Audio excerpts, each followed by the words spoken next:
Hey, everybody, welcome back to the Live Ultralight podcast. Thanks for joining us today. Today, we have a very special episode. Brandon, who just took part in our UL Member 100 Challenge. Brandon took part in a little bit of a different way that really caught my attention. And he's the first of potentially a few people that we will interview that did take part in the 100-mile challenge. So, Brandon, a little bit of backstory on him. You actually completed the challenge in your own way with your daughter, and you're a Utah boy here with us, so yep. You're not too far up the road, and you've got a pretty interesting background. You're a soccer coach for BYU, is that correct? That's correct. Yeah, so I've been with BYU for 20 years now. I played there as I went to school, and then I was an assistant coach. And now I've been the head coach for 7 years. So that's awesome. That's way awesome. I'm sure that keeps you plenty busy in and of its own self. So for sure. I'm definitely interested to see how you're able to not only manage that, but also get out in the backcountry as well. So maybe let's start with just having you give us a little bit of background on, your own outdoor, experiences and background. So did you grow up in the outdoors? What's an average year look like? Are you getting out a lot, or is it more family focused? Just kind of some touch points on your experience with being outside. Absolutely. I grew up in Texas. So I guess I transplanted from Texas to Utah going to school. And when I was younger, we went back, some camping, but I had never been backpacking ever in really my life until I got to Utah. And so growing up in Texas, for anybody who's in Texas, sports kind of reign supreme in Texas, right? It's like religion there. And so my brother and I both got into soccer, and from age 10 on, it was just soccer pretty much every weekend, all year long. And so we were just a sports junkie family, ended up coming out here to Utah for school. And when I first started my major, I was going into mechanical engineering. And then when I had left school and come back after mission, I changed that to rec management, youth leadership. And I think that's what changed everything for me. I had always enjoyed outdoors and stuff, but I never really did much of it growing up. And once I got into that major, I was able to take classes. Like one of my classes was winter camping. And that's like my favorite class today was winter camping. The professor had been a guide on Mount McKinley for like 20 years. And so it's just such a cool place to be and to learn about the outdoors and everything that Utah had to offer. And so that's when it kind of started getting into hiking and backpacking and a lot of winter stuff. I even though I grew up in Texas, I really fell in love with wintertime because nobody was out there. And so that was my favorite time to go out. So that's kind of what got me started was really, and then once I finished school and I finished playing, that's kind of where it all ramped up. I think my competitive drive of like in soccer, I was a goalkeeper. And so that my favorite thing to do was to train. I enjoyed training more than I enjoyed the games. And so now that was done, it was like, okay, now what am I going to do with my time and my energy and where am I going to push myself? And so my wife and I got really big into rock climbing right after I finished school. And then that gets you into hiking. And then we had our first kid, and rock climbing wasn't really an option once you have a little one. And so we got, I don't know, rock climbers are pretty crazy. I'm surprised. I mean, do people just strap kids to themselves and still rock climb? I don't know, but it wouldn't surprise me with how crazy they are. So. It's true because so my 9-year-old, she's my oldest. I have a 7-year-old who just turned 7 this week and a 4-year-old. And my 4-year-old climbs. So we definitely take them out now. But at first it was years off as we were having kids. And so hiking became really big for us. We'd go hiking all the time, even when we had the little ones. And so that was kind of like the start of it was probably my rec management youth leadership degree, where I started taking all these classes that kind of taught me about it.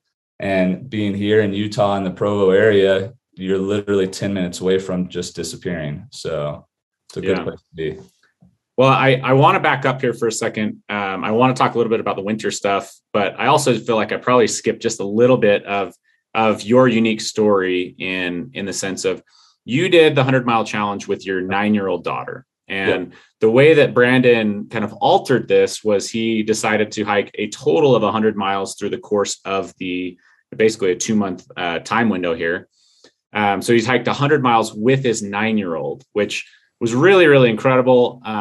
And you posted in the group about the specific experience of hiking your 9-year-old all the way out to Kings Peak, which really caught my attention because, 4 or 5 years ago, I did Kings Peak for the first time. And I had started to get myself back into good shape. When I started the business, I got into pretty bad shape. Honestly, I gained a lot of weight. I was just working nonstop, and and I started to get back into better shape. But we went and did Kings Peak, and it was a pretty brutal day for us. We were going through a bunch of snowbanks. Did a handful of extra miles from just where we had decided to camp, and a few different things, and had to do a lot of route arounds and stuff like that, because we just did it a little earlier in the season. But the elevation is just no joke. The climbing's a big deal too, but like the exposure and the elevation can really get to you, especially if you drag that hike out through a whole day.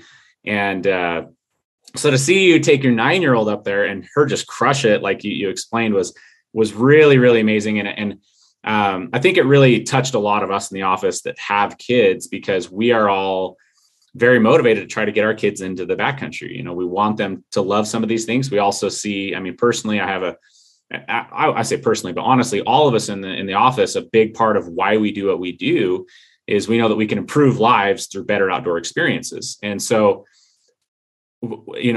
with all of the tech and with all of the things that we have these days, getting people outside is the yin to the yang, right? It's the disconnect. It's the balancing side of things. And so for us and our kids, it's like, yeah, we've got to have that, right? Like, they're going to have things like video games and phones and stuff like that are just going to become a part of their lives, whether it's from friends or the, whatever it is. But like, you can't just ignore those things. And so helping them be able to disconnect is massive. And so hearing your story, it was really touching. And I want to get into that later, but that's what, made me reach out to you right away and say, we need to get this guy on the podcast. Is you were getting your young kids to do things and be motivated to do things that I would say is incredibly unique and incredibly fascinating, because I just don't know of other 9-year-olds right now doing 100 miles on trail and liking it, right? Like, maybe if your parent is just dragging you the whole way and carrying you and this and that, like maybe, but to have her be excited to go do this with you is the next step. And so that's where this podcast will go. And where I'm really excited to dig in. But maybe before we get into more of the youth specific stuff, I do want to back up just for a second and talk about winter backpacking.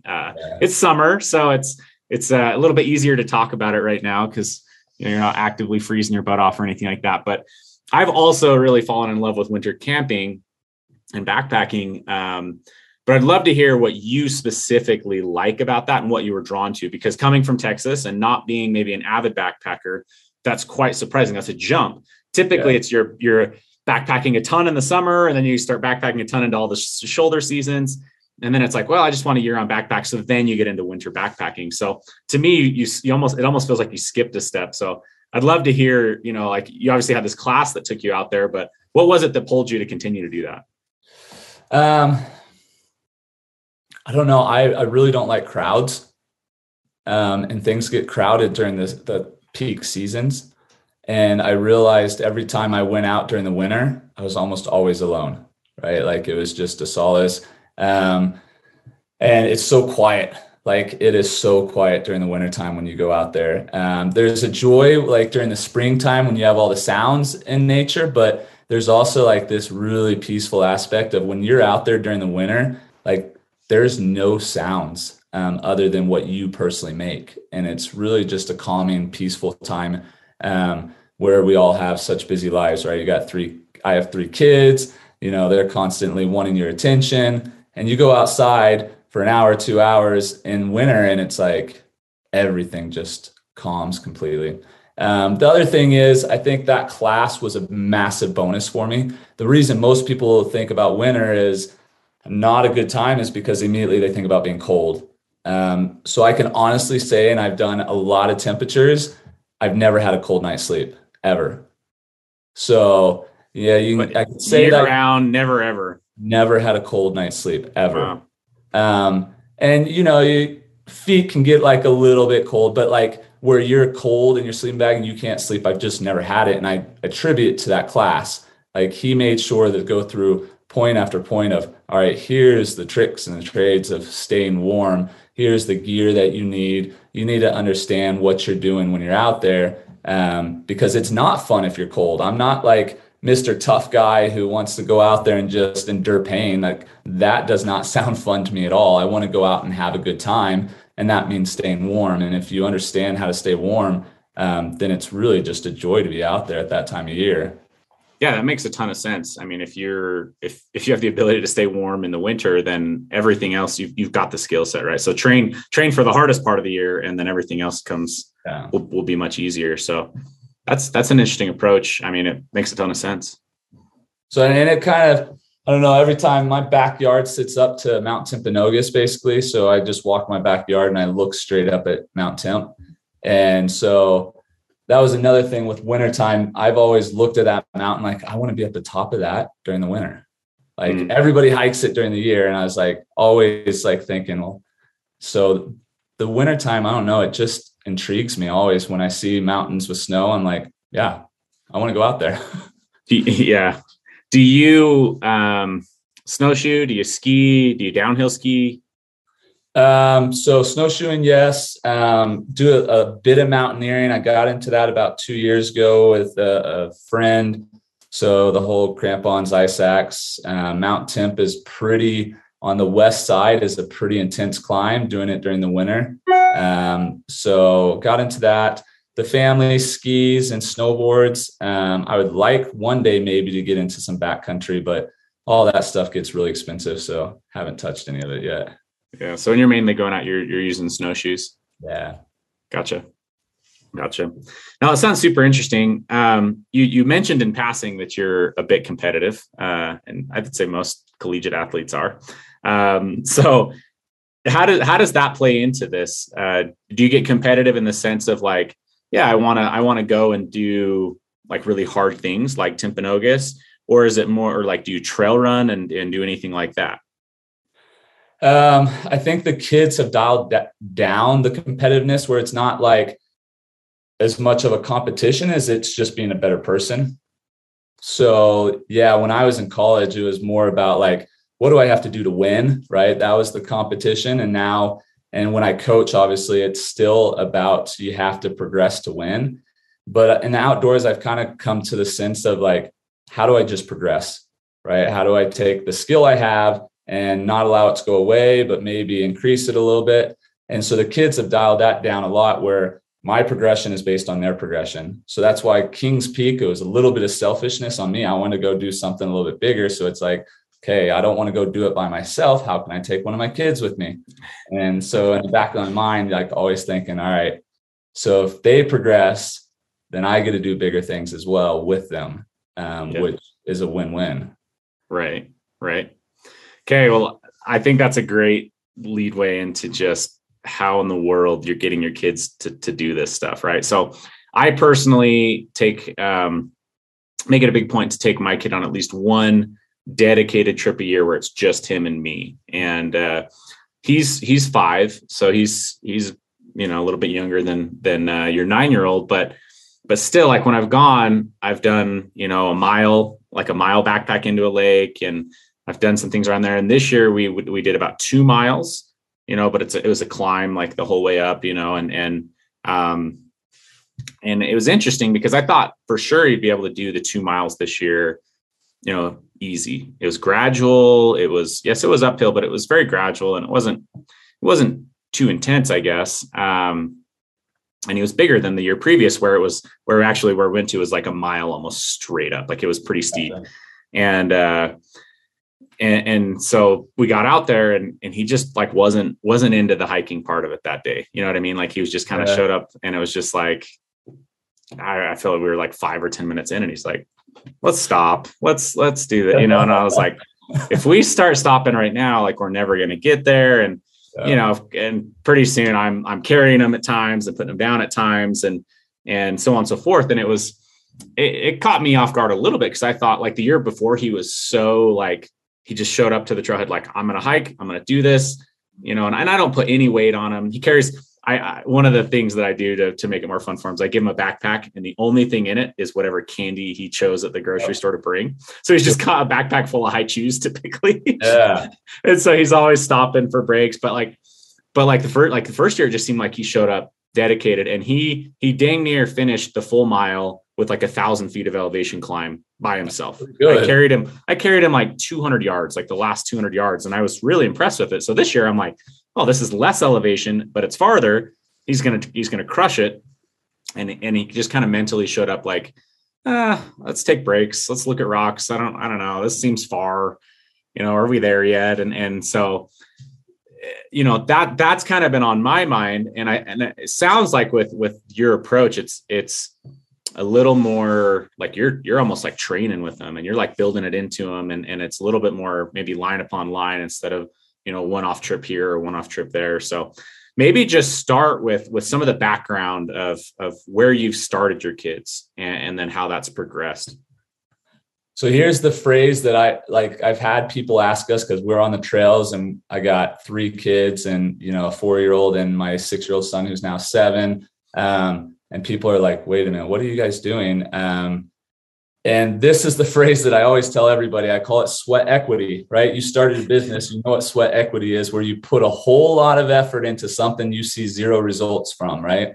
And you don't see it till much later down the line. And so that's kind of our approach. I know a lot of people, and you see a lot of people on the trails where they're fit, they just had kids and they have their kids in their pack, right? But then you see this really big separation between people out there carrying kids and then little kids walking along the trail with them.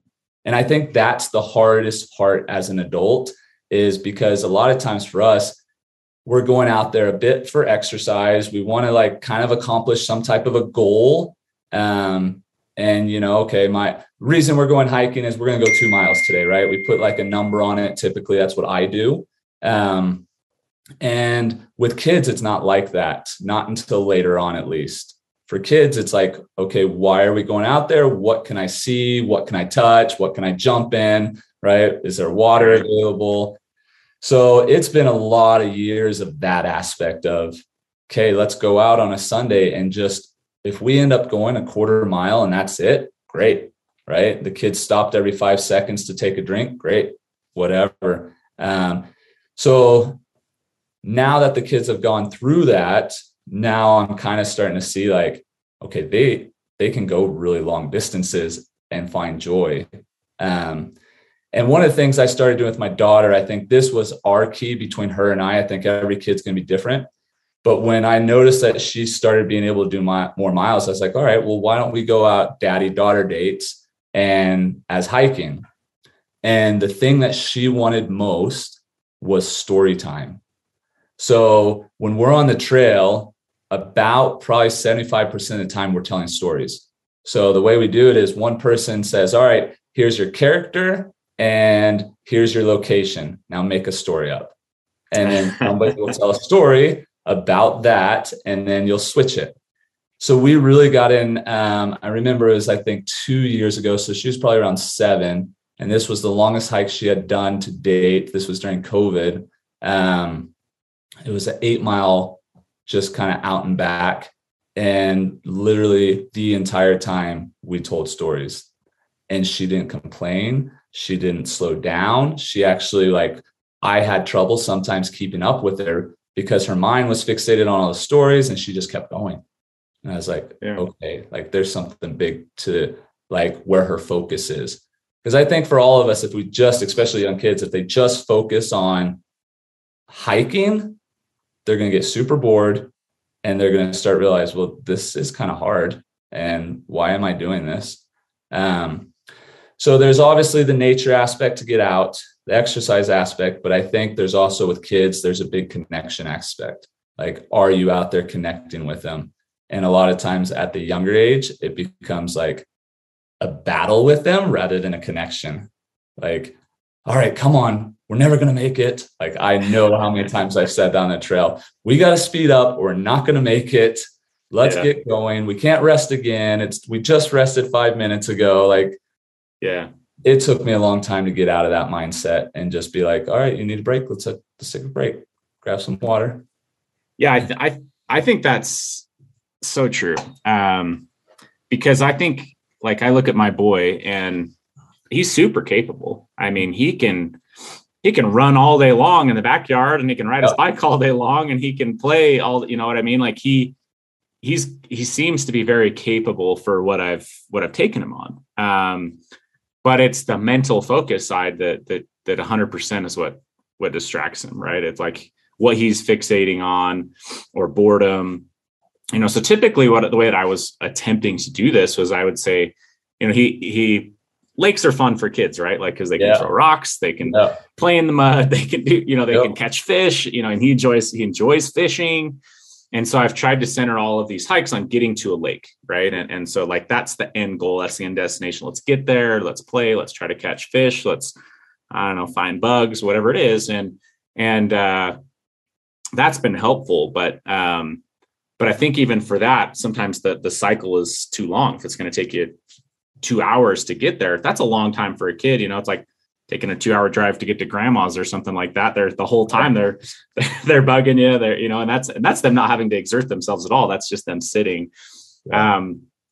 So I think that's really a good idea, is to tell stories. I mean, that's a really great way to keep the focus off of just the monotony of walking and covering those miles. Yeah. Yeah, I'm curious. I mean, is there any other like things like that you've discovered that helps them focus on that? So we do stories. We also do animal battles. I think all kids love animals. Yeah. So you pick two animals and somebody has to tell like a battle story, like who ends up winning. So you pick like I don't know, a jaguar versus a buffalo, and it's going to be in the jungle. And what happens? And this person just has to make up like this battle story, right? So we do those, do the alphabet game where, so like if we were on the letter Z, or let's say V, I think V was one that we came up with. That was a funny one. A venomous viper vanquished Voldemort. So we'd come up with that. You'd have to go through the whole alphabet. So one person starts A, next person goes B, and you have to come up with something. So those are kind of a few of those. On my son's side, he likes the stories and they're fun, but he's not quite as much that side as my daughter is.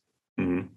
So his big thing is definitely water. Like, it kills me. It's taken me like literally 3 years to get used to it, but he just wants to walk through anything that's wet or muddy. And like, that's what he looks for on the trail. That's the most joy he finds. Yeah. And the last trip we went on, he went on a trip with me with a young men's group, and it was about 5 miles back up in the Uintas, and it was a little bit wetter on the trail. And I told him, hey, your feet are getting bigger. These are the last time for these boots, so we'll get you some new ones. He's like, well, can I just like wreck them then? And he thought it was the best trip of his life, because every puddle, every mud, he's like, well, we're getting rid of them anyways. Let's go through the mud. Right. And so that for him is the bigger aspect of like, what adventures can I find on the trail? And so he's constantly always off trail, going into the bushes or wherever he can find like a little personal adventure to go on. That is what he finds the most joy on. And I kind of found that out a little bit more when we tried to teach him skiing about 1.5 years, 2 years ago. I almost lost it after 30 minutes. It's like, this kid won't listen to a single thing I say. And he's going to go kill himself and somebody else by darting in front of somebody. And finally he just goes, Dad, I want to go in the trees. I want to go ski in and out of the trees where all the hills are. And I was like, okay, well, if you want to do that, you have to go down like the short slope, the mini one here, without falling. If you can make it down the whole way without falling, let's go in trees. So what did he do? Next time, listen to everything, made it ways down. He fell once. I was like, all right, we got to go again. Didn't fall again. And then he spent his time in the trees, like skiing in and out of the trees. Like, he's motivated by different things than she is. So I think for every kid, you kind of got to find what motivates them, what they're really looking for when they're out there. And then just capitalize on that to kind of take away the distraction of, well, my legs hurt. I don't really want to keep going. That doesn't make sense to me. Right. But then once you've gotten them past that point and they get some mileage in them, then it's like they understand the distance and they're like, oh yeah, okay, no worries. And they'll just go. So that's kind of with my 2 older, that's where we're at. With my 4-year-old, this was like her first year really like hiking at all. The year before was mostly on my shoulders. And now we are like, nope, nobody's holding you. So our distance shrunk anytime she went quite a bit, because we were like, we're not going to hold you anymore. You need to do the work on your own. And not in those words though. Underway. Yeah. Like, oh, you got this. You're strong like your brother and sister. Go out there and stay with them. So in your experience with motivators per se, have you found it good to do, I don't know, hypothetical mini goals along the trail, or is it more of trying to find like a constant way to keep them, happy and enjoying? And what I mean by that is like, I'm just trying to think, okay, what would motivate my boy Atlas? Would it be to be like, okay, after we get this far, we'll stop and we'll do something that he enjoys, and then we come back to it. And as I'm thinking about that, I'm like, man, I don't know if that could work. And that's kind of what I got to on my most recent hike with him was, okay, we'll go this much farther, we'll stop and, figure something out that he's going to enjoy, whether it's getting out a snack or whether it's this. But my concern, I guess, would be with like how you explained it with your daughter, was she can zone out per se to something besides hiking, so that she probably enjoys hiking more than feeling like I have to go through the work to get to what I want on the other side constantly. Right. So I'd love to hear your perspective on that. I would say like, not until age 6 did I really do any like goal stuff with them.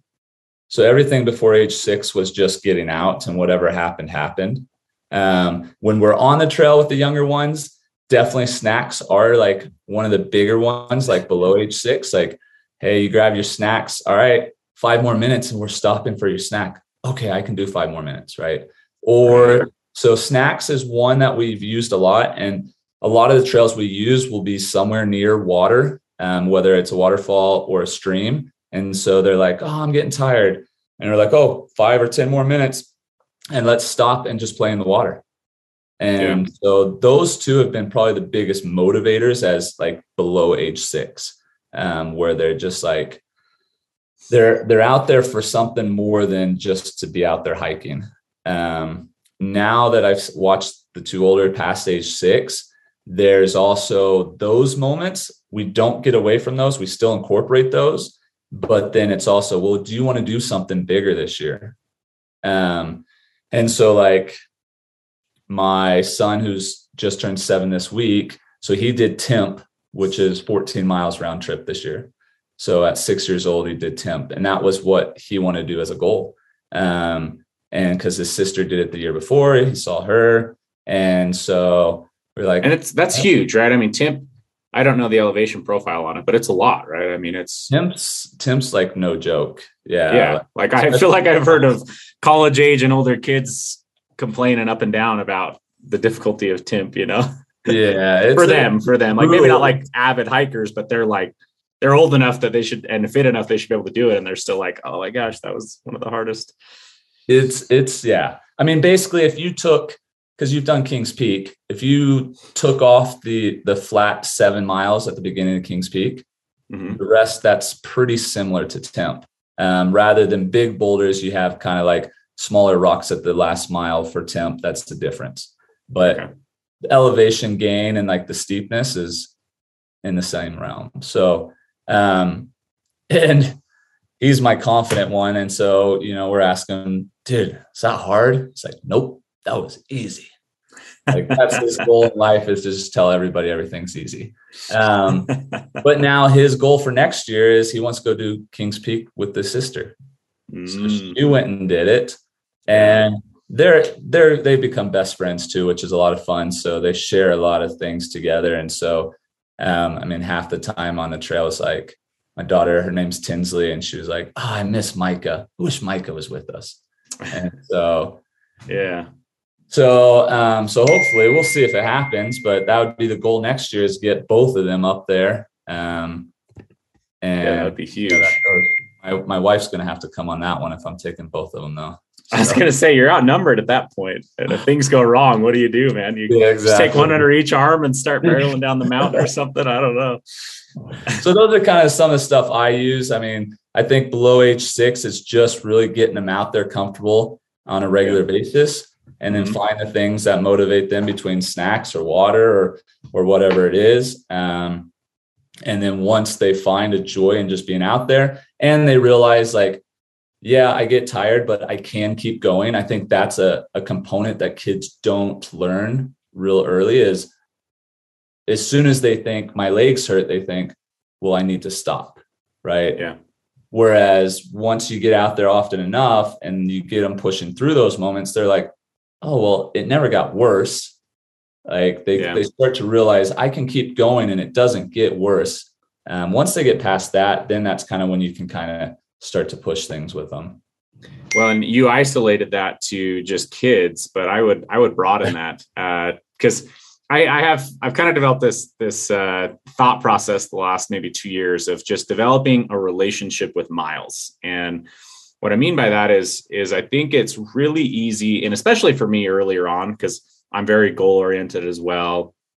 And so it was always like, well, if I could crush these miles faster, if I could do this fast, so I was always like, for some reason, it was like, look, it's 5 miles. It's going to take me this long to do. I was always like, well, I could get that done faster and shorten that up. You know what I mean? And I was always pushing that. And part of that is true and can be motivating. But I think the bigger thing is like just developing a relationship with miles and time, and just being able to, like, when you set out, you just be able to be, okay, it's 5 miles. It should take me about this much time. And then you personally just can kind of get into your own mental zone of clicking off miles and what that feels like, and not like hyper analyzing the distance and how you feel and all these different things. Because sometimes I'll take out people on trail and it just seems like, they expected to be able to go faster, or they expected this, and they don't have this relationship with miles where 5 miles really means something to them. Maybe it's because they don't have enough, data per se of their own personal experience out there to be like, this is what 5 miles feels like, or this or that. But it's really interesting because, like, I would just, I don't know, I was out with my brothers last year, doing some sporting activities, and like we were walking around this basin, and it was like in their heads, when you're up in the high country and you're like, okay, I'm just going to walk around this basin. I'll glass tonight looking for animals, and then I'll walk back. And he looked across the basin and was like, you're crazy. You're like, why would you walk? Or, like just couldn't understand it. And I'm like, I mapped it out on the map. It's 3 miles. I'll be there in, 50 minutes or something like that. And I've got 50 minutes to kill. So why wouldn't I do it? You know what I mean? I just take off and like, it's just zone out, do the 50, the walk around and glass and come back. And it was just, it started to make me realize there's this massive disparity of people figuring out their own relationship with miles and what that feels like, what it feels like to do a 20-mile day, what it feels like to do 5 miles, and what it feels like to do a mile. So when you're talking about with kids and getting them used to what a mile feels like, I feel like that's going to pay massive dividends for them, right? Because they know when you say it's 5 more miles, if I tell my 5-year-old that, he has no idea what that means, right? Versus you probably tell that to your 9-year-old, she's got much more of a grasp on that, what that feels like, what that looks like, the time involved. And she has now a relationship with those miles. I imagine that as you've been out building that line upon line upon line has paid massive dividends in her ability to stay motivated and to just go farther because she can mentally prepare for it. Right. Yeah. I tried to ask her a couple questions while we were on Kings Peak, because I don't think she has any idea how impressive that was. Right. And so I tried to, so we got up at 3 a.m. And real quick, let's explain just the whole approach and out to Kings Peak. So Kings Peak, for people that don't know, it's about 13 and a half miles to go from the trailhead, the closest trailhead, all the way in and up Kings Peak. It's also, and I probably should pull this, but I'm thinking it's probably 3,000 to 4,000 feet of elevation. Maybe that's overestimating. I don't know. Maybe it's more like 2 to 3. I don't know. But it's the thing is it's pretty gradual at the beginning. You go through a pass that's a good climb, and then you drop down the backside of a pass. Yeah. And then you go for a little bit on some flatter stuff. And then it's just this big, long climb that kind of like gets steeper as you go in a lot of ways, meaning like the more tired you get, the harder the climb gets, because it's also getting steeper, and the crazier the trail gets. It starts off nice. There's a few big step ups, etc. But then as you get closer to the top, now you're getting into big boulders, and the whole last 0.7 or 0.8 of a mile is just bouldering and crawling up, this terrain that's just, it's mentally defeating, I guess, is how I would describe it, because you're already at your most tired in the trip. You've climbed the most, you've been exposed the most to the sun. You've been, above 12,000 feet for an extended period of time, type of thing. So out and back on this is 26 miles roughly. And depending on which route you do, it's 26 or 28. Okay. So we ended up about 27. So we did the cut. You can kind of do like the flatter section on the backside before you start the steep climb, or you can kind of do the shortcut through and like kind the of side hill it. Yep. Yeah. And that one will put you at about 26. Yeah. So, anyway, so a little bit of background. So back into taking her up here as you're getting into. On Kings Peak too. Kings Peak's one of those mountains that lies to you about 4 times at the top too, where you're like, oh, there's the summit. Nope. It's further. So, and I warned my daughter about that one. I was like, just so you know, you're going to feel like you're at the top, and then you're going to get there and you're going to look and you're going to be like, no way I have to go that much further. So that rounded, like the roundness of going up Anderson. And then also as you're getting up at the peak too, it's got a lot of lies in there for sure. Yeah. But yeah, so, I mean, we woke up at 3 a.m., which again, there's another piece. My daughter woke up at 3 a.m. with 0 complaints, and had a little breakfast, got on the trail at 3:30, and about 4:30, we're hiking in pitch black. And I got one light with me, a nice bright light behind us. So the trail's well lit, but I just kind of my head, I was like, Tinsley, like, what makes you able to do this?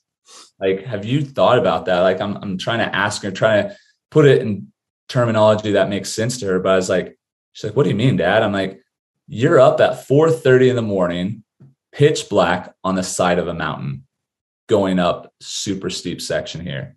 I was like, what makes you able to do this? And she just kind of thought about it. She's like, I don't know. I just do it. And then on our way down, I'm like, you just did Kings Peak. Like, this is so awesome. Like, do you realize how impressive that shit? And she just looks at me and she goes, well, earlier I was thinking in my head, I was like, I just did Kings Peak. Okay. And just, that was her thought. She's like, I did Kings Peak. Okay. She's going to tell people that when she's older, like, yeah, I had Kings Peak at 9. And they're just going to say, you're just a liar. Like, I don't believe you for it. Right? You know what I mean? Like, no one's even going to believe that. Yeah. And there was like this, it was first time she kind of got excited, right? When you get to the top of the first pass, that's where we were coming back down. So we're about to drop back in. There was a group of ladies, probably in their mid to late 20s, about 6 of them, who had all gone out there to hike together. And they just look at her and they're like, did you just come down? And she's like, yeah. And what time do you guys start? She's like, 3:30. And they're like, are you serious? How old are you? She's like, I'm 9. And they're just like in awe. And I'm like, do you now realize they're looking at this and they're about to approach going up and they're super nervous and you're 9 years old and you just kind of crushed it. Like when we got to the boulder field at the top, the last section, I struggled to keep up with her. I was like, what in the world? Like I even tried to speed up and she was still staying in front of me. And I was like, I can't catch her. And she just got into that mindset of there's something I have to do. I can't get out of it. So I might as well just do it. Yeah. And so she knows that we're going to the top. She knows that's the objective. And so she just mentally like shuts everything else out. Just, okay, let's go do it. Yeah. So that's so impressive. It's going to pay amazing dividends for her to have that level of patience and dedication and, discipline throughout her whole life. Right. And like, I get very inspired by, I guess, listening to this, because it's just like, that's that to me is good parenting. That to me is setting your kid up for a lifetime of success, is taking them out to do this kind of stuff. Yeah. I hope one day that she can really realize how intense that was, and really like bask it instead of be like, I was thinking I did King's Peak cool, I know. I think she will, but like, even if she doesn't, like, what's going to be hard to her in her life if that's not even hard? You know what I'm saying? Like, everyone's going to have their own struggles and things that'll come up, but like, she's going to have just so much ability to push and accomplish in her life. You know what I mean? Because of these thresholds she's already pushing forward. It's incredible. I looked up that hike. So according to Alltrails, this particular route from Henry Forks, which is the trailhead everyone starts at, is 27.8 miles and 5,100 feet of climbing. So a lot of elevation. That was actually more than I gave it in my head, but yeah, 5,160 feet of climbing. So just incredibly impressive. It really is. And that's just so cool. So, I mean, as you're coming down, like, I mean, starting at 3:30, I mean, let's maybe just talk on that, because I don't know that I've ever considered doing that, I guess. And so what was the mindset of starting at 3:30? Was there a factor of like hiking in the dark that was helpful to her, or is it just to avoid exposure and sun? And so we drove out Thursday night, kind of later, slept in the car, and we got started on Friday morning. For the first section, we made it 9.3 miles in, just a little bit past Dollar Lake, which is kind of where most people stop. But I want to push back past that a little bit to shorten up the next day. And once we got camp set up, it was 1, 2 o'clock. So there's a long period where you're just kind of hanging out anyways and not doing a lot. And so we rested, we hung out in the tent, we went and got some water and just sat around.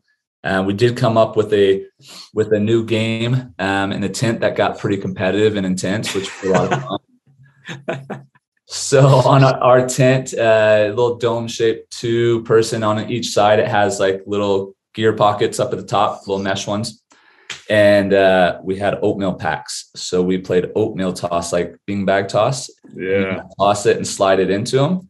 And it was pretty entertaining. So we hung out and had some fun. And then I was kind of mapping off, because when we did temp, we decided to do it kind of the same structure. So we went up late, hiked about 5 miles in on like a Friday night, camped just for basically from like 10 o'clock till 5 o'clock in the morning, and then went up temp and finished it the next morning. And what I noticed with that, it did a couple of things. One, for the kids, it gives them the rest, right? Like gives those breaks between. 2 is oftentimes the steepest part kind of looks a little daunting in your head, right? And if they can't see the top of it in the morning when it's dark, they just start on the trail with no like worries, rather than waking up looking and being like, oh, that's really far. So I think that does a good bit, and they can just only really see the couple steps in front of them, which just means like, I don't have to worry about what's 100 yards, 200 yards. All I have to worry about is what the next step is. So, and also just on a time block to get back home, because it is a 3-hour drive to get home. So if we started at a certain time. The last time when I did Kings Peak, it's been a number of years. I've only done it twice. This was my second time. The first time I did, we got caught in lightning at the top. So I was like, all right, I know the block of time where it's going to be the calmest, the least likely of any clouds coming in. And just in case this goes slow or anything happens, let's just start it early to make sure we don't have to worry about any weather issues. So those were a couple of reasons. And it ended up being a perfect morning. Like when we woke up, it was windy and cloudy. And then about right when we hit the boulder field, everything just disappeared. And it just became a clear sky. And when we got to the top, we could see the sun on our left and the moon on our right, just like almost even with each other, just like a really cool view as we got to the top, and then headed back down with the good warmth of the sun. with the fireworks show too. You better Yeah. put some I had no idea what it was when we were out there. That was crazy. I just saw something in the sky, and then later on, a group of people were like, "Did you guys hear that loud boom sound?" And I was like, "Yeah, I think I saw like somebody shot a flare in the sky," is what it looked like to me.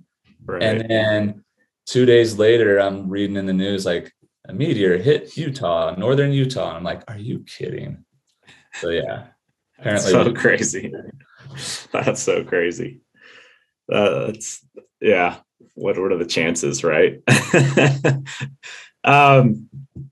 So a couple things with that. I would say too, that story of you walking past that group of ladies that were talking with your daughter. We sat at Anderson Pass when we were on the Uinta Highline Trail, just like a week before, I guess you were out there, and it's very interesting. You get like this perspective. So we'd hiked quite a long way. So on day one, we went in 18 miles. And I mentioned to the team, I said, "Man, why is nobody smiling? Like everybody looked miserable." And I was just like, this is rough, and most of the people are like headed to their vehicles, and they looked like, most of them didn't look like, diehards. They weren't people finishing the Highline or anything like that. They'd gone in for a trip and come out, and they looked pretty miserable. And then we started day two, and we were going up through like Red Knob Pass, and we passed some people, and they seemed pretty happy, and that was good. Got all the way over to the base Anderson, and then climb up Anderson, and there was a lot of disparity there. Yeah, there's happy people.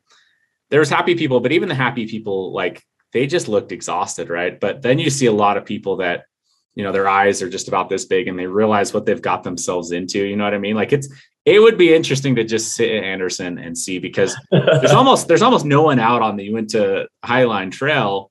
And then we hit Anderson, and it was just group after group after group after group. And it was very interesting just to see him, because almost all of them, big eyes, just like they're struggling, they're working, they're tired, maybe one day, I guess you'll have to point that out to her if you go do it again and she's coming down the trail. Just look at them, because a lot of them are, they're feeling it, right? Like it's no joke to be up there. Anderson Pass is like 12,500 or something like that. So it's a tall pass. And even before you do that last, steep, nasty climb to the top, people are really feeling it. But that's where we saw, and that was, like I said earlier, I don't tend to enjoy groups too much. I like, I don't mind seeing people. It's kind of a joy to see people on trails, because most everybody's super nice, right? So but I don't want to be around a bunch of people while I'm going all over these boulders and getting to the top. Yeah. So we didn't see anybody on trail until we came past Anderson Pass on the way down. Right. And so that was close to 8:00. And so I think most everybody we saw was in decent spirits at that point. But they're the go-getters that are up that early still. They were up early, and they hadn't started the last climb or come down the last climb. I think that coming off the top ridge is worse than going any part of it, because you almost go slower coming down than you did going up. It's a brutal section. Yeah. When I did it, there was a ton of snow, and it was nasty. I was going so slow because I was jamming every trekking pole into the snow, because I was looking at this big slide, and I'm like, I do not want to start sliding down that, but anyway, so I wanted to go back a little bit to also just going back to the speed of hiking. So I'd love to hear, if you have expectations, or if you don't have expectations, or what you've seen with maybe some of your kids and their speeds of hiking. It kind of sounds like your daughter can click off miles at a pretty reasonable rate, but you mentioned your son kind of wandering and going off through the trees and stuff like that. So do you kind of plan in, just the pace a little bit, or do you have any estimates of what, to expect, I guess, when you're out there doing this? I think I'm a little bit like you, in the sense of when I go out on my own, I'm very aware of the time I'm putting in, right? Like, okay, I'm going to go do 5 miles. This is how long it'll take me. And so we've gone out enough on shorter hikes that I'm like, okay, I know the steepness of the hike that we're going on. This is kind of like the block of time. I know that most likely within an hour to an hour and a half, we will have a stop. So I kind of mentally prepare myself that I know the things that will happen now as we've hiked enough. I know most of their personalities, that at certain points they're going to have to stop, or at certain points it's just going to be a longer half mile that round than it was last one. So when we do like the backpacking stuff, now that these two longer ones like Temp and Kings, I try to have a good gauge, like before I go, all right, what time do we need to start? What time am I expecting? And I've been able to break it down pretty well. And like Kings Peak went even better than I had broken it down in my head. Because on the way back, I was very surprised. And like you said with your son, like endless energy, right? For kids. They just have to be motivated to keep going. And so Tinsley was super excited to get home to see her brother. And so we're coming to the last 4 miles. And those are probably the hardest miles, because you're like, I know the car is up there and it's all pretty flat, but I haven't reached it yet. And it just keeps going by. But she was like skipping and running at times and like just having a great time. And so the pace of it that she was putting in at the end was much faster than I thought. I thought we were going to have to stop like every half mile, just get the pack off, have an extra snack, but she just kind of kept cruising along and telling stories. So that was impressive to me. Is the end of it was more impressive almost than any of the other stuff.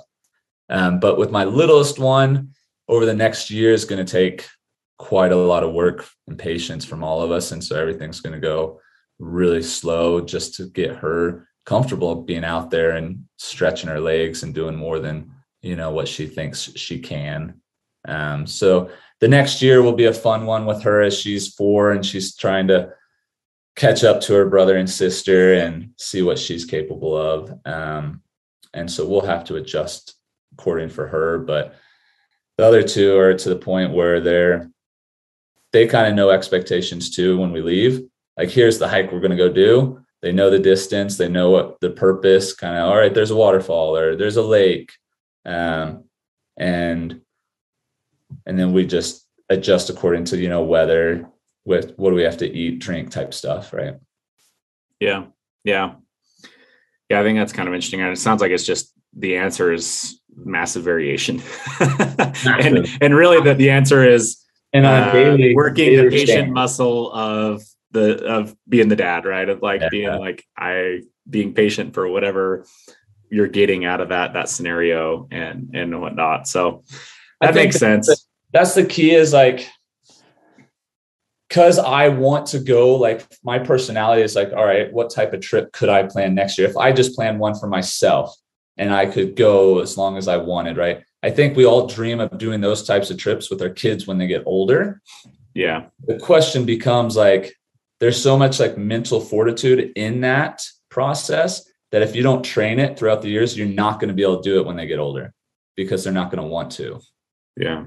So the assumption is, okay, once they're big enough, old enough to go do this, then we'll go do it. But the reality is that probably is not going to happen if you haven't like ticked away those miles throughout the years and just kind of built them into it.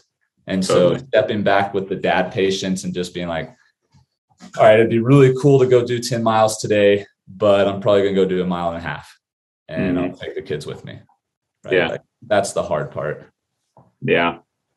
I think that's going to be, my biggest thing is mine's going to be patience and just figuring out how to slow down to their pace and be very happy and whatnot with it. And I think I can do it pretty good, when I do it, but I need to up the frequency, I guess, is now is like, I need to be taking Atlas, out more frequently and because I think anyone can have patience for a set amount of time. And I feel like I have really good patience and to go do like this one super dedicated trip for him every year, but one is not going to be enough to get him really, scaling, if that makes sense. But I just wanted to, I guess I just wanted to come back to one thing, because I think one thing that's still just really bouncing around in my head just comes back to that motivation side, right? We talked about kind of games. We talked about some different motivators, but when you look at, is it Tinsley? Yep. When you look at her, like, like, besides just like daddy daughter time, and knowing, that she gets to play games and tell stories and stuff on trail, did she care at all about the peak, or like, did she care at all about any type of like goal that she had personally set, or just any other motivators? I think that, like, because I think the more whys you can have, or the more whys we can give to people listening, the more likely they'll be able to find one that works, or just understand that and unpack that. Because I think anyone that has, there's a quote I heard years and years ago. It's just, if you understand the why, you can endure any what, right? Yeah. And at first I didn't really understand that, but as time goes on and you just think about it, it's like, yeah, like, you can do anything in this world if your why is big enough, right? Which really just comes back to that motivation aspect. But I'd love to just give you one more, maybe dig one more time and just see if there's anything else that you feel like she got out of the trip that she was happy about. Yeah, I think the goal to do Kings Peak was probably the least motivation for her. Like, that right. Goal to do Kings Peak. Yeah. I think as we get older, those types of things, when we set goals, it helps separate us from other people, right? It kind of gives us some success in life. But for her, I don't think that had anything. It was an extra bonus distance. I really think that just as a culture within our family that we've created is like, the outdoors is family time. And I think that that's probably the biggest thing she craves. Especially she knew school is coming up. Summer is usually really busy. So like, for my job, I run summer camps. And so I do 8 weeks of summer camps. And so Monday through Thursday, I'm at soccer camp. And over half those weeks, it's like all day camp. So I don't see them and I'm not with them a ton. And we're together on Fridays, Saturdays, and we try to get out because obviously we need to do some mileage to get ready for a trip like that. But I really think ultimately for her, it's based around family and the connection to be with dad. And that's why the 2 weeks before that, when we went to Temp, like, the big focus was mom, dad, brother, and sister. We dropped off the youngest one at Nana's house. And so it's huge for them just to be like, I get mom and dad for 2 days straight with no interruptions, and it's just us. So honestly, I think at the end of it, like, if you went to the biggest why, that would be the biggest why. Like, I get uninterrupted time. Because I'm around, but the reality is, like, work, with the way my work is set up, it doesn't leave me. So like, if coaching at BYU, if my players need something, if I'm prepping for a season, like, there's so much going on. Emails are coming in constantly. Players are reaching out. Staff is reaching out. So I do spend time with them, but the outdoors are a place where they're like, I get 100% of dad. And I think that's probably the deepest why behind it. Yeah. I mean, I've kind of been pondering that question myself, and I would say the same thing. Atlas just loves that it's just me and him. Just loves that aspect of it for sure. It's our time. It's our special thing. And I always like name the lakes that we're going to, because I'm always trying to find backcountry lakes, and where we're at, not a lot of people hike into these lakes and stuff. And so I always call him like, we're going to the secret lake, and he just loves that. But like, it's like exclusive, I think, is what he loves about it. It's me and him, and it's a secret lake, and it's just us. Right. So I think that's really well said. And I think that is just a massive motivator. So for sure. And I can agree. I mean, the cyclical nature of sports, the work is never done, and you can never actually even if you won a championship 2 weeks later, it's next season, right? Or after every game, it's all right. Now we got to prep for the next. And so your job is probably a whole lot about similar to how I feel as a business owner. Is there's no end, it's always going to go. So, okay, I want to pivot this. I know we've come up to an hour, and if you need to hop off, are you good for maybe just another 5 minutes or so? Yeah. Thought that just came into my head was just, let's talk for a second for the listeners about any gear alterations or differences you do to hike with kids. or maybe let's start there. And then follow-up question that would be, what's the most important piece of gear to get for your kids? So maybe let's start with that one. What's the most important piece of gear you feel like? One thing that I make a big deal is hiking shoes. And here's the reason why. Obviously, hiking shoes as adults, we know are really important because if you have a bad pair of shoes, your experience is just terrible anyways. But what it does is it kind of like, it's an opportunity for me to buy something for them that they know is just for that. So they get kind of attached to this piece that like, hey, we're going hiking, go get your hiking shoes, right? They know like these are just for hiking. They're just for me and they're just to go out in the outdoors. So I kind of make a big emphasis around hiking shoes. And even like I said, we retired the one pair and he had his other pair at home ready for him. And he was excited about his new hiking shoes. And they have a spot where they stay and then they go get those. So let me ask this with hiking shoes, because my boy has a pair of hiking boots, but I picked him up and I was like, no way I'm letting you wear these things. Right. So heavy. So then I'm like, put on your sneakers, let's go. Oh. And I definitely had that thought of like, so when you go to buy shoes, are you getting like kids style trail runner type shoes? Or are you getting boots that are just lighter than the ones that I think these particular boots had kind of been handed into the family from a friend or something like that. So it's not like I bought them, but just curious what you look for, if there's something to look for. One of the companies that I found that does really well with kids shoes, it is hard to find like a good kids hiking shoe, especially when I know they're going to be doing boulder stuff, because the runners just, they're going to slip, they're going to fall, they're going to smash their toes. But Adidas actually makes really good lightweight hiking boots. So like both the older two both have Adidas boots that aren't like heavy and they're not bulky. But they're made out of quality material that, it's going to hold up. That's the thing with my son is he'll destroy. Like if I put him in a pair of sneakers, those things will last like 2 hikes and they're gone. Just because he's so hard on them. So hard on them.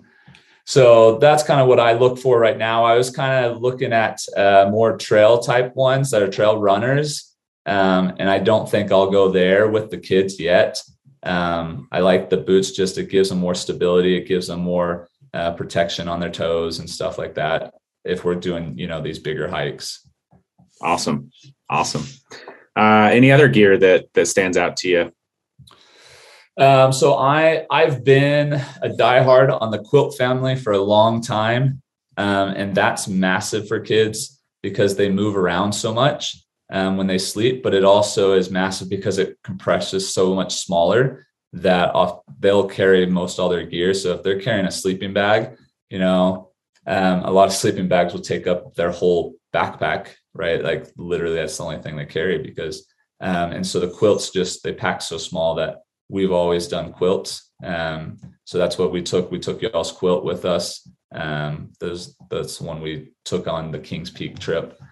So that's a big one because that's one of the bulkiest items. And as a parent, if you can find one small enough for them to carry, then obviously you don't have to pack it. Because if you have a bigger sleeping bag and you're trying to pack 2 sleeping bags in your pack, you're like, your backpack's gonna get bigger than you are. So minimizing that weight is really big. I haven't found the trick to sleeping pads, by the way, because kids move so much. I have not found that out. Any pad I've tried for the kids, they do not stay on it. So I don't know what a trick is with that one. That's my kids are such like snugglers that I bring 2 pads and then you can buy like our pads can connect together, but just because it's not like perfect. And these are pads actually that we're phasing out. So that's kind of null and void, but you can buy like these couplers that grab the pads and push them and hold them together so they don't slide apart from each other. Because my kids, they're not really going to stay on their pad. They're going to like slowly migrate towards my pad. Right. Very true. So as long as those pads don't slide apart, that's been my best experience. There's no personal space for sure. Yeah. I'm trying to think. Trekking poles, massive believer in trekking poles. So my kids both have trekking poles, and they'll take them on most hikes. And it makes a huge difference. It definitely takes, you got to go on a few shorter ones to just let them get used to them, or they're tripping on them. But once they get comfortable with them, it helps them with their stability. When you go uphill, I always tell people that somebody asks me about trekking poles. I'm always like, well, it's the difference between like 2-wheel drive and 4-wheel drive. Like when you go up hills with trekking poles, that's the difference. So those help out a ton. I think if you're going to be doing anything long or steep with kids, those are a necessity. Yeah. My kids love them. In fact, he got mad at me because the first year I gave him one trekking pole and he like just had fun, just like having a stick, you know what I mean? He's whacking things, he's using it. So the next year I brought him one trekking pole again and he's like, where's my second trekking pole? You got 2 trekking poles? He was, where's mine? Like, yeah. So I was like, oh, well, here's mine. You know what I mean? I'll hike with one trekking pole. So. I think the last piece for me would be just backpack and water. So the way that we've done it is we start them really small with a small backpack whenever we go on a hike, that we just get them used to putting something on their back, and it's just like their snacks. And then we slowly build, okay, you're doing snacks and you're doing water. Okay, you're doing snacks, you're doing water, and now you're going to carry your jacket, right? And so we slowly, and because we had 3 kids, we bought one backpack for my daughter. And then once she got a little bit older, we bought her a new one. And so her smaller one went to her brother. And so we have like 4 kids' backpacks now that are all different sizes, that they kind of just, as they get older, they move forward into the bigger backpack. And then on water, I've tried like the bladders with them, and I found a big issue with the bladders. They'll sip on them constantly and they pee constantly. Like every time we've done the bladders, it's like it's in their mouth like every 5 seconds. And then it's, Dad, I need to pee. You just peed 5 minutes ago. I got to pee. So I've gone away from bladders, just do bottles. And you guys use the smart water bottles. That's an easy way to go. Don't buy those big bulky kid, like 5-pound water bottles. Those are just way too heavy.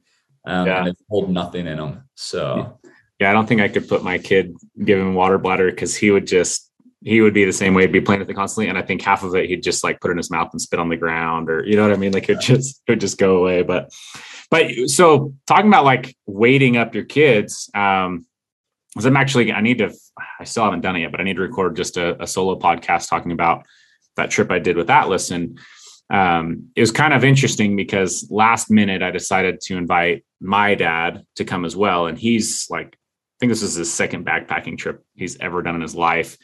And essentially what it equates to is that I was carrying all of my gear, all of Atlas's gear, and about half, if not more, of my dad's gear.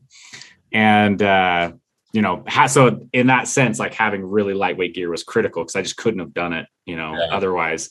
Because then I also had Atlas on my shoulders too, and I was carrying him at times. So, but I guess in my head, like I've always just been a big believer of like, make the trip as enjoyable as possible for them. And so for me, that's always been like, don't put weight on them. Right. As you get more kids, that becomes less and less a reality for sure. But curious, like what you've got, what did you get your 9-year-old's pack weight up to, and some of the thought process behind that? Let's see. For this trip, hers was probably at 12 to start, 12 pounds.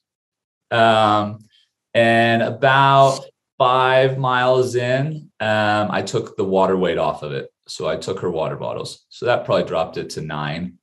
And I think for her at 9 years old, that was comfortable for her to go as far as she needed to. The issue with the weight isn't like necessarily the weight. It's their ability on their shoulders, like the pressing of the straps, right? Like it's not the actual weight.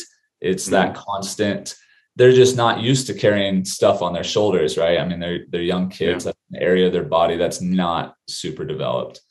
And so like if she could have had weight on her and just had the weight and not had like these straps, like that was her only complaint the whole time. After the 5 miles, she's just like, my shoulders hurt.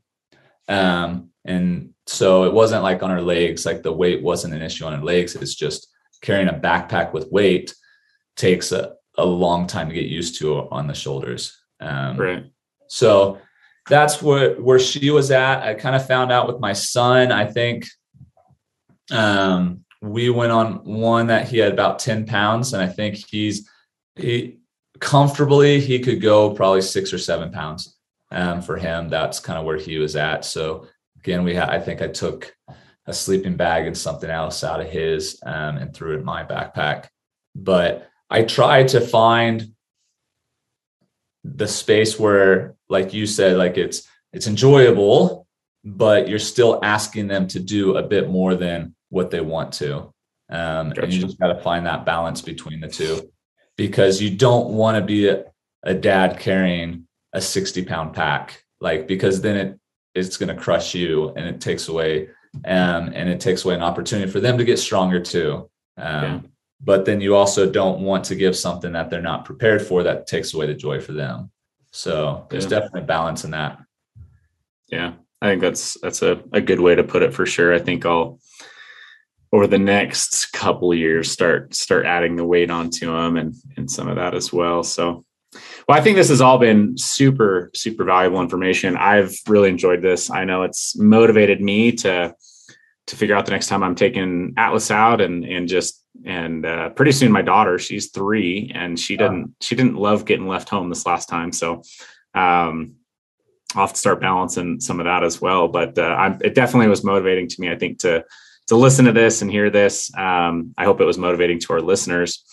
I want to give you one chance though here at the end. If there's anything we didn't cover that you feel like, plays into this conversation that you'd like to say, I kind of led the conversation a lot, and if there's anything I missed, now would be a great chance to say it. But no, I think we covered a lot. I think it was a joy just to be able to talk about it. I love getting out with my kids, and like that's my passion and work too. So it bleeds into my kids. And I think it's also, the outdoors is a passion for me. And so I want that to be something I can share with the kids rather than something that takes me away from my kids. And so like that goes deep for me on my why too. Is my why is I want to be with my family as much as I can. But I have a passion for the outdoors. So how do I incorporate both of them? And it just a little bit of sacrifice on my part, and it goes a long way. Yeah. Well, I think you've called me and maybe a few others out in the audience of, it's saying that someday we'll start taking our kids more, you know what I mean?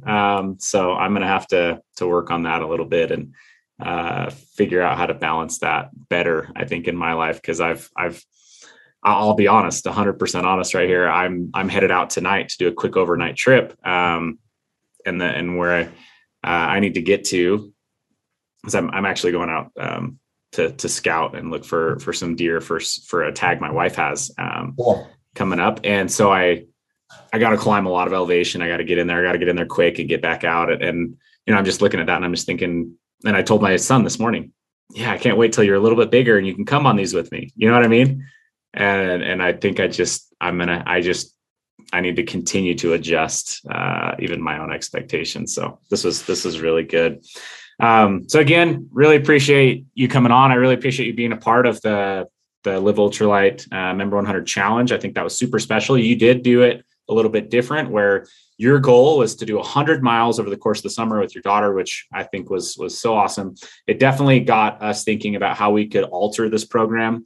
And if you're not aware of what this program was, this was we did a beta program this summer to give a framework. We sent out these booklets like this that just gave a framework of some of the training and some of the planning that, to set yourself up in the best position to do, hopefully, the biggest hike for a lot of people in this, maybe the biggest hike of their lives. So that was at the 50-mile mark, 100-mile mark. But we learned a ton, and the feedback we got from it was absolutely phenomenal. People out there crushing, their biggest hikes, people out there learning and growing, people out there just pushing their own limits. And the feedback that we got, through the whole thing was just that people really, really enjoyed it. So we have full plans to launch this again next year. But be aware we're probably going to try to improve it. And one of the ways we're going to try to improve it is we may have, more of a kids tier with this, to try to motivate a kids tier or even a first time tier, to help motivate people to get new people out into the backcountry as well. Again, just have a massive belief that helping people get out in nature has a big healing. It can do a lot of healing for people. It can just be that disconnect that everyone needs in a tech-filled world. But we're going to alter it. We're going to try to improve it. And it was really inspirational to see what you did this summer. So, yeah, my daughter was upset I was on this, by the way. So she's like, if there's another one, she wants to be on it. So just FYI. She's like, I want to be on the podcast. Well, maybe we'll have you do this. Maybe we'll have you send over a picture with you and her, or maybe we'll grab the one off the King's Peak and we'll make sure to put that as the podcast image so she can see herself on there. Cool. That'd be fun. But yeah, that would be a lot of fun. I mean, maybe we'll be talking with you in a year when you've now got 2 kids at the top of King's Peak, which would be absolutely incredible. So, okay, we'll go ahead and close this up. Really appreciate it. To those of you listening, if you enjoyed this podcast, please go rate and make sure you subscribe to the podcast, and we'll see you on the next one.